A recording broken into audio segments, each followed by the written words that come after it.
la douleur du mage, le vieux mage, sous les sévères colonnades, laisse traîner son lourd manteau sacerdotal, de pourpre et d'hyacinthe, au long des balustrades, sur les dalles d'onyx, de jade et de cristal, sur les lys écrasés, les roses foulées, où coulent lentement ces longues franges d'or, les pesantes vapeurs des essences brûlées, comme des serpents bleus se déroulent encore, et des pans merveilleux d'azur et d'émeraude, des gourables de perles et de rouge ibis, errent silencieux sur la terrasse chaude, parmi les vases d'or tout meurtris de rubis.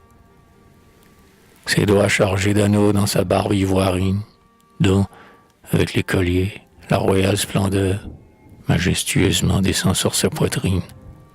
Le pontife s'abîme en sa vaste douleur, car ses yeux, à travers le rose crépuscule, s'éteint l'horizon de glacier dentelé, dans le vallon sublime où son rêve recule, regarde au lointain fuir un couple exilé.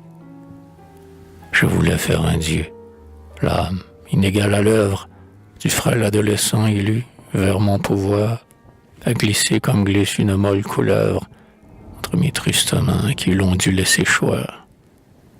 Pour être un dieu vivant sur la terre ravie, tu devais, t'abstenant de vivre et de savoir, fermer ton cœur sans tache au désir de la vie, et n'ouvrir tes yeux purs comme mon suprême espoir.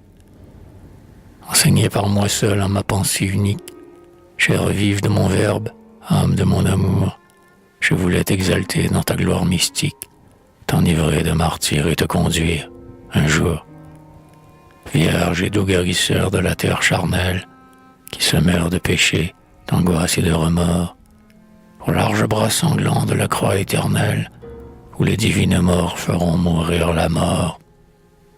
La bête est tortueuse et splendide, l'immonde serpent de feu, l'ardent reptile du désir, qui broie entre ses nœuds magnétiques le monde, se fit femme et t'offrit les fruits mous du plaisir.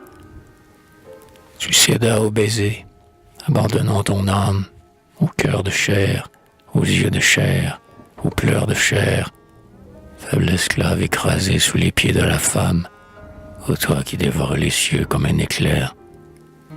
Et te voilà rampant dans la fange natale, banal outil de chair perpétuant la chair, simple anneau désormais de la bête vitale, qui tord dans l'infini son long ventre de verre. Ah, pleure à présent ta divinité perdue, jamais tu n'erreras, beau, souffrant, surhumain, par les champs palpitants de ta gloire attendue, au bord des lacs heureux et pâmés sous ta main.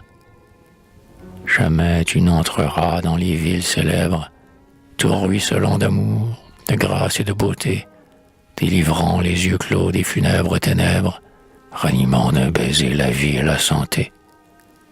Versant sur les pécheurs de tes beaux grands yeux calmes, les pardons souverains qui rouvrent le ciel bleu, et vers ton doux royaume, au triomphe des palmes, conduisant les élus qui te confessent Dieu.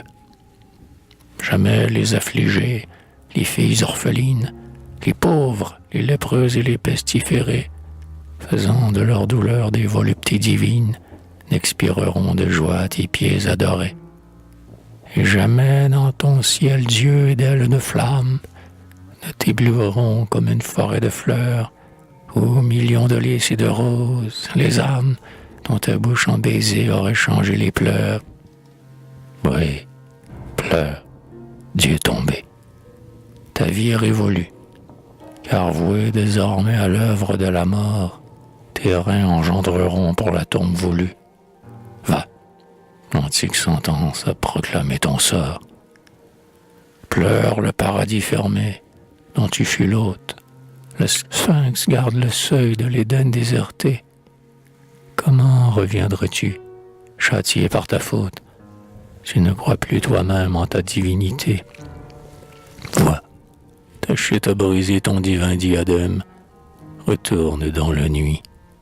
Et moi, pontife en pleurs, qui puis faire des dieux, mais non l'être moi-même, par ce beau soir mourant, plein d'oiseaux et de fleurs, courbant ma tête, hélas, désespérée vieille, sur les cadavres de mes songes trépassés, du fond de la vallée adorable et vermeille, jusqu'au temple éternel où veillent mes pensées.